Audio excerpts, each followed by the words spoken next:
欢迎大家来收听治安简报室，我是主持人 Eric。今天我们要聊聊一个我们每天常常在用的一个服务是 DNS，它是一个像网络秘书一样帮你找到你真正所在的位置。例如说，我们要去敦化北路205号，我要到敦化北路205号，它在地图上面一定是有一个坐标位置。DNS 就相当于我把敦化北路205号把它换成一个 GPS 坐标的位置。DNS 它是一个密不可分的，例如我们今天要去 www.google.com。它就要把它翻译成 Google 的 IP。当然，今天它也会变成一个我们主要的治安战场，因为它如果把这个服务打掉，把这个秘书把它关闭了，就找不到这个秘书的所在位置。所以，我们今天再讲 DNS，来聊聊看为什么它会遭受网络攻击，甚至是变成骇客的武器。先大家自行看一下我们的免责声明，有时效的问题，如果有错了，请告诉我。然后，如果有要二次使用的话，记得通知我。好，那如果有图片上的问题也来告诉我，那我尽量都是我自己原创自己画的图。今天是2025年8月15号，那自然一样就是新闻，这个时间点很重要，就是这是哪一个时间收集的事件，所以这个新闻也会跟这个会有息息相关。那我们来看今天的第一则新闻 ，C2 指令把它藏进 DNS 的 TXT 记录中。这个 TXT 的记录呢，其实就是我们可以塞任何东西，所以如果我 hack 它有一个Cognet 的 C2 控制器，那我们把这个控制器把指令藏在我们的 DNS 的 TXT 的记录，所以电脑只要查得到这个记录，它就可以收到这个加密的恶意程式，甚至是被远端控制。举例来说，我把这个已经渗透到企业内部，我要把企业内部里面的资料传输出来，我可以用查询的特定字串送到这个 C2 的控制器。C2 控制器里面也可以利用 TXT 把这个内容要做什么事情的内容反馈回来。它能不能把它做成一个 DNS 的 tunneling 的一个匝道呢？答案是可以的。虽然它的效率不彰，它的品质没有很好，但是它拿来作为骇客透过这个 DNS 反向的 tunneling 来去指挥企业里面的这个渗透进去的程式去做这件事情，是不是可以？答案是可以的。好，答案是可以的，没有问题的，因为它可以很轻易的透过这样子的查询的动作就完成这个任务。所以这一则新闻呢，来自于 Domain Tools 跟Thomas Harway 哦，所以在这里面我们可以看到这件事情，就是真的有人在做这件事情，在 GitHub 上面其实也有相对应这种 DNS 透过 TXT 的记录所建立的 DNS tunneling 的 tool 哦，所以其实我们也必须把这件事情作为一个重要的东西。如果你是企业的治安长，或者是你是企业的IT 主管，那你必须其实考虑我们对外 DNS 查询时，我是不是不应该只用公有的，例如168.95.1.1或者是8.8.8、1.1.1的这种 public DNS，我们是否是应该要对 DNS 查询去做一个管制跟管理的动作？第二则新闻，这是 Cloudflare 发布的，它挡下了7.3TB 的 DDoS 的攻击。这个是事件时间是2025年6月20号，那攻击的流量达到了7.3TB，那其中一部分是 DNS 放大攻击，然后攻击来源超过12万个 IP， 新闻来源是The Hack News。好，建议怎么做这件事情呢？其实就是企业以往我们一般都是自己 DNS 可能自己加设在某一台企业内部的伺服器中，在企业内部的伺服器中，你可能会受限于这台伺服器的性能。例如，它每秒可能可以处理2万笔查询，超过2万笔它可能就会崩溃，它一定有一个硬体的查询上限。此时，如果企业主开始想，我把这个 DNS hosting 到某一个代管的中心，可不可以？答案是可以的，因为你把你的 DNS 查询的这种压力，把它转移到了这个代管中心。那此时你就要审慎的去思考，说，这个代管中心它的强度够不够强，还是它只是一个一般的 DNS 伺服器的 hosting 而已？如果它只是一个一般的 DNS 伺服器的 hosting，那它很有可能造成一件事情，就是它的性能其实没有那么强大。好，所以这是来自于 Cloudflare 的新闻。DNS 放大的攻击呢，我在很久之前我有在 YouTube 里面有拍过一支影片。其实它的做法很简单，就是我们先用程式乱数产生了很多我不存在的这个网域名称，比如说 n 叉 domain。那把这个查询名称呢，把它录下来了以后，我就有了这个 UDP 的封包的结构，然后再使用封包放大器去不断的去播放这个 UDP 封包，因为 DNS 我们知道它设计的很早，那因为设计的很早，所以这个 UDP 的封包它其实是可以很容易被伪造的。好，所以后面才有发展 DNSSEC 这件事情。好，可是就算你用了 DNSSEC，也挡不住这个议题，挡不住这个放大攻击啊。那这个放大攻击的主要的动作原理其实就是，我先有一个假造的封包，然后开始假造来源。所以这个新闻里面讲，攻击来源超过12万个 IP，所以我在播放这个封包的时候，我其实就可以去伪造这个来源 IP。那因为播放封包比用程式去写查询的效率来得好，所以我们可以不断的去播放这个封包，然后甚至用多程序的方式去播放这个封包，它就可以做到很大量的查询流量。那这个查询流量，它可以把它反馈打击到某一个位置上面去，所以它可以让你查询的机器很忙碌，它也可以反射回答说，比如我假造我是 Eric 的 IP， 我的 IP 是1.2.3.4，然后反射结果把它回给1.2.3.4，那它是不是就是利用世界上的公网的这些 DNS 伺服器去做这种反射性的攻击？好，那这个则新闻其实早在更早之前，10年前，台湾的苹果日报也遭受过相同的攻击。那时候在各大的这种公有的 ISP 里面，其实都有摄入到，大家都是在一起攻击苹果日报。好，所以这件事情其实在台湾之前也有发生过。这则新闻是来自于 The Hack News， 它其实就是告诉大家说，这件事情很重要。如果你是企业，甚至是你是有敏感性的、有声誉的、有声誉很重要的企业，例如像这种大型的品牌网站啊，比如说某某啊、PC Home 啊，甚至是银行网站，比如说国泰世华啊、台北富邦啊、中国信托啊，像这样子，如果我的 DNS 被击毁了，那它其实就是一个很危险的一件事情。好，所以这里就需要有一个更强大的 DNS 的防护机制。好，在厂商这里其实有很多厂商都有提供相同的服务。好，那今天我们没有业配任何厂商，所以我就不推荐用哪一间厂商来做这件事情啊。再来是这则新闻是 DDoS 当烟雾弹，他去窃取走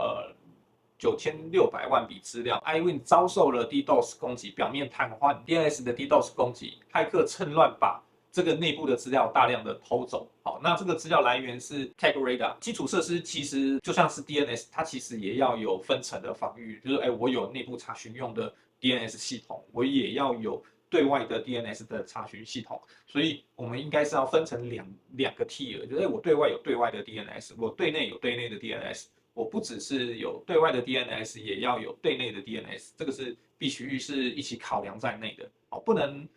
只有一种防御措施，然后我没有分层，没有 tier 这件事情。DOH 它其实是什么呢？它其实这个攻击已经源自于2021，其实已经开始持续的出现。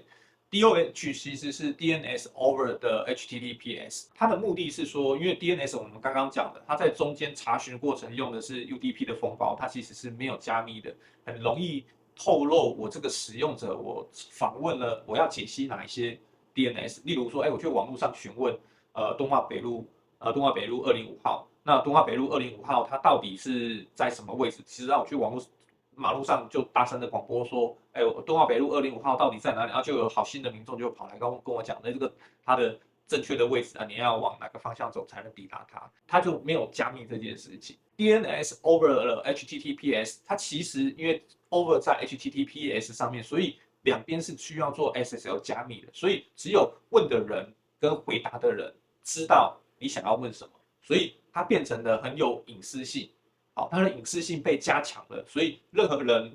就不知道你到底问了哪一些 DNS 的查询过程，你并不知道你去了哪里。它是一种保护机制，让 DNS 查询时，它透过了 DOH 去传送了 C2 的指令，就跟前面刚刚那个 C2 的指令一样。那治安设备它就看不到啦。所以 NSA 就有警告说，这件事情它是需要注意的。Stamas 这个 network 这里也有一个部落格，它有一个文章，其实大家可以去看一下，就是它其实就是在如何绕过这个治安设备的监控。好，所以假设我们企业里面想要提升安全性，然后使用 DOH 的 provider， 那此时它就需要有 PROXY 层级里面的 TLS 的解密动作，或者是你要规定企业需要规定去使用我们这个 DOH 的 provider 是我们认可的、合法的，然后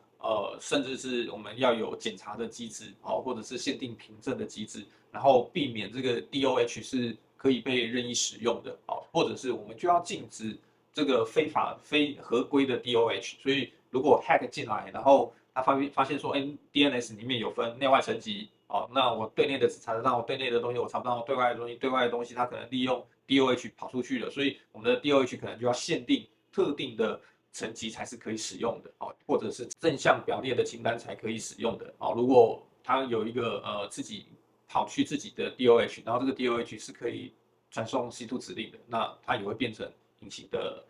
弱点跟通道。再来是第5则新闻 ，Hazy Hack 它劫持了高信任的子网域进行诈骗。哦，这个招数我看到的时候，它其实也蛮厉害的。这个是2025年5月20号的新闻。那受害者有 CDC 就是疾病管制局，然后 TED，然后UNICEF 哦就是联合国的一个基金会，然后加州政府，然后 PwC、Deloitte 它都有受害。那他在做什么事情呢？其实是说，我们现在有很多都是使用云端的资源，例如把档案放在 S3 上面，或者是 Azure App 上面。你放在上面，那你就必须把 DNS 的指向这些节点嘛，哦，就是我们用 CDN 的方式把它指到了 S3，然后去使用它。但是呢，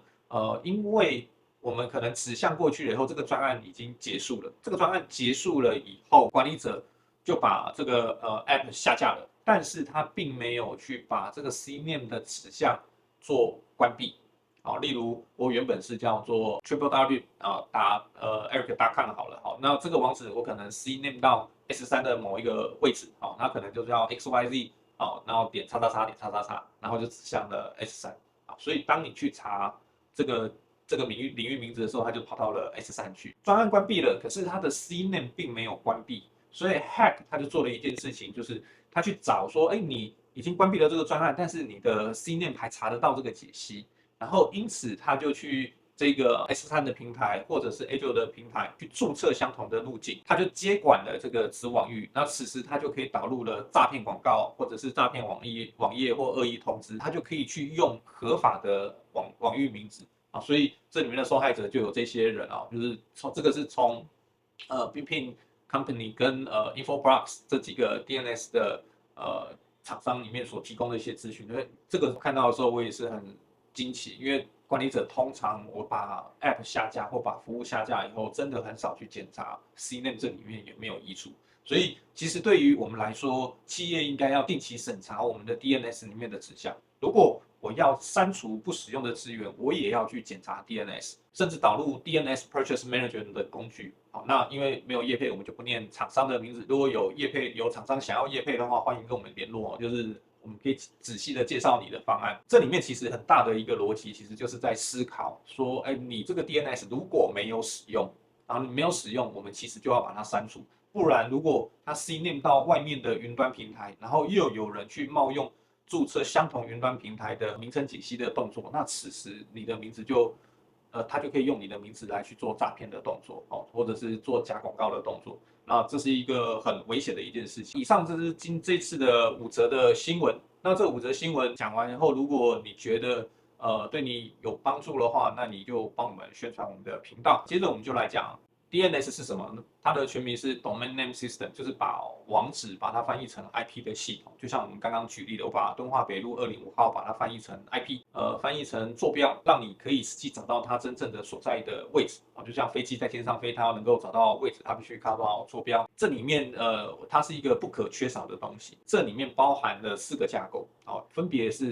是可以说成4个角色，就是resolver，然后 root、TLD、authority 4个角色呢，其实是密不可分的，因为每个地方都有人在扮演这个角色。像 resolver 现在常用，可能大家用这种 public DNS 就是8.8.8，然后1.1.1.1啊，好168.95.1.1啊，好像这个就是 resolver。root 就是最顶层的，它其实是架构在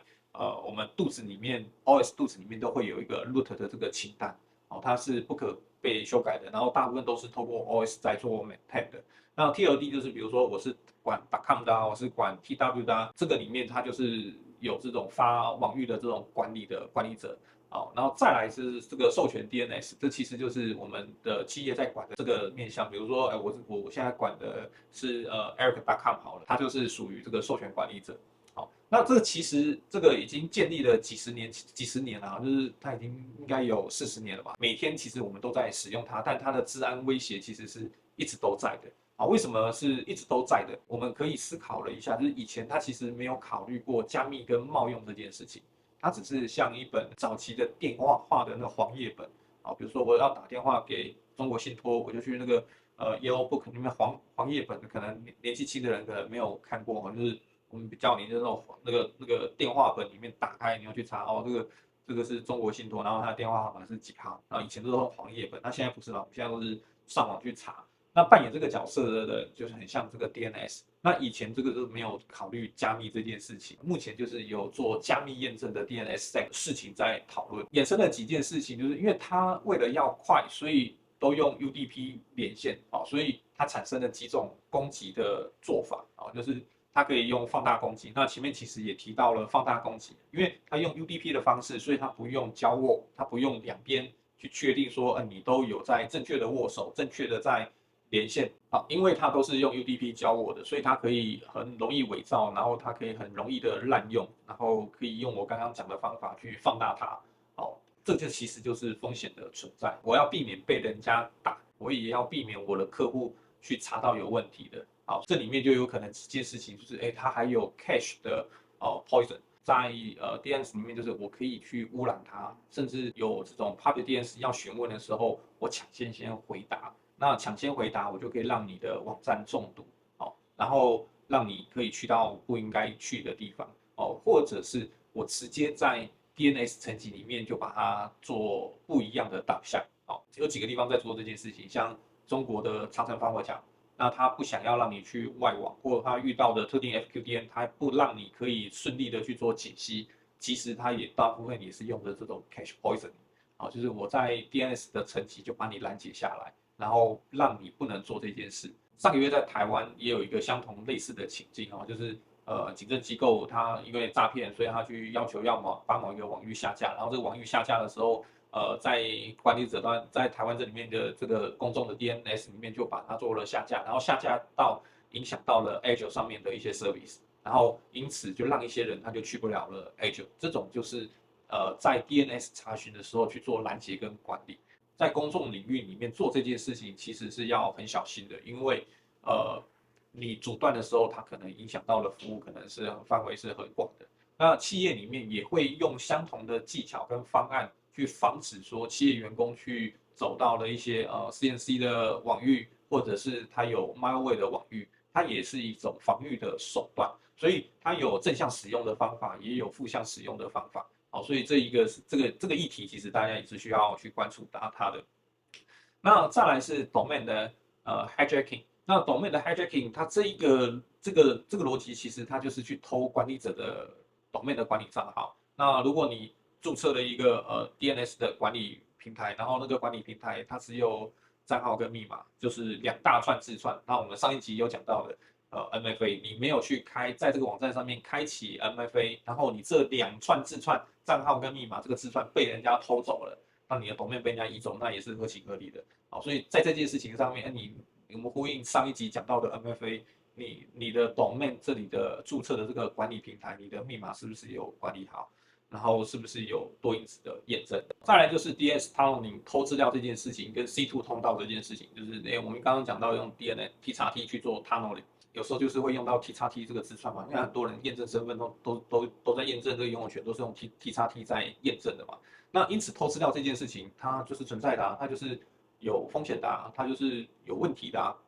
好，所以你一定要有一个管理策略去管理这件事情。再来就是 DNS tunneling，它偷资料，它也是用 C2 通道。好，那我们刚好也看下一则画面，它其实也是讲到这件事情，就是我们刚刚前一则新闻，2025年7月16号，就是骇客有用 DNS 记录去做这件事情，甚至它还搭配了 DNS over HTTP，然后完全去避开了这个加密规则跟加密检查。然后其实我们企业其实就需要去限制DOH 的 provider，限制特定的 provider 才可以用，甚至是去启用这个 DNS logging，就是记录它查了哪些内容。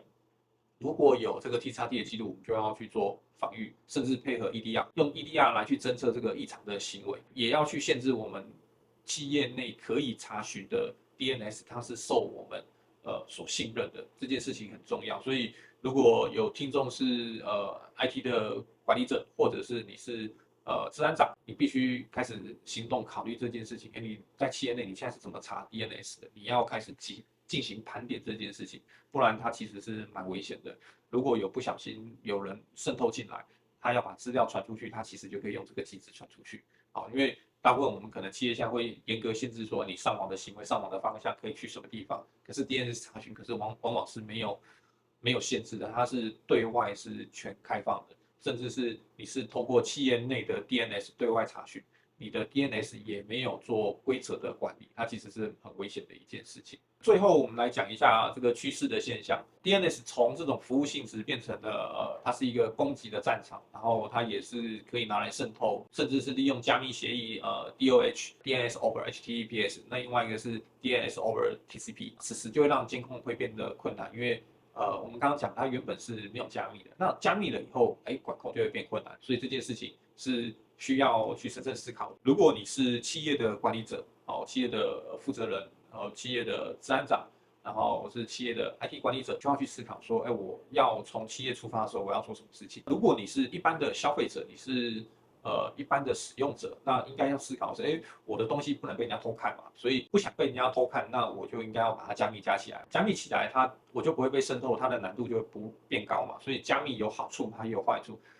加密了管理者看不到，好，要帮你做防御变困难，但加密了别人看不到你，那你的隐私就会得到保护，好，所以这里面我们要站在不同方向，所以像我在家里，我一定用 DOH，好，但是如果我是企业管理者，我就会把这件事情打开，我就会只用我信任的DOH 的 provider，啊，我就会限制他说，你只能在哪里。然后我在 DOH 的过程中间，我可能还会去过滤它是不是有malware，它是不是有CNC 的 domain 在上面，啊，我会把这些恶意的网址会把它拦截下来，啊，所以对于角色不同的时候，管理方向也会有些不同，所以没有绝对的对与错，或者一定要用哪一个方法才能解决事情。讲到这里就看起来，这个也有很多产品可以解决这个问题啊，那也欢迎这个厂商，我们可以来做合作，可以介绍你的产品怎么解决这个问题。再来是云端架构里面，我们的 DNS 用了大量的 CNAME，那用了大量 CNAME 以后，我们就产权记录会影响风险，所以我 CNAME 到外头的时候，其实是要大量的被检查的，所以 DNS record 也是要被管理的，它是要被 monitoring 的，被 auditing 的，它不能是放任的。我有一个需求，写了一个需求申请单，设上去了，它就万年不变。它是要有一个期限的期限到了我们要审查。那下架的时候要通知 DNS 管理者，我要去做管理这件事情。好，这个是我们这个 DNS 议题里面在治安角度里面看到的一些趋势跟现象，不知道你今天有没有学到一些东西？我们讲了这个 DNS 是什么啊？它不只是一个像网络的秘书、网络的黄页，然后它也可能变成骇客渗透的工具。真实的案例是最近都有发生这种7.3 TB 的 attack， 然后以及 C2 的隐藏指令，甚至是政府的子网站被用这种残留的 DNS 被劫持的。所以我们必须要去管理这个有效的 DNS， 我们要指定我们信任的 DNS， 部署管理的工具，甚至是搭配端点侦测来去做防御机制。希望大家喜欢我们今天为大家整理的议题。下周我预计谈论的内容是 VPN， 这个 VPN 也很有趣啊，像大家常常业配的这个 Surfshark VPN 啊、Node VPN 啊。这里面我对这个议题也是很有兴趣的。我们下一周我们可能会来谈论这个议题。今天的内容欢迎大家有问题可以跟我们指正，也欢迎大家留言告诉我们你学习到了什么。那也别忘了大家订阅频道，然后以及留下5星的评论。我们同时也会在 YouTube 跟 Apple Podcast 上面上架。那在 Facebook 的粉丝团里面同步也会有这个影片。那欢迎你透过任何渠道来跟我们接触。好，希望你可以透过我们的影片学习到这些东西，学习到这个治安的知识。我希望用浅显白话的方式让你知道，这里面有一定的风险跟危险。那如果有更深入你需要这样子的服务的话，我也可以帮你接对应的厂商来去帮你做解决。那可以在这上面做更有效的讨论。好，今天的分享就到这里。好，谢谢大家。我是治安简报室的 Eric。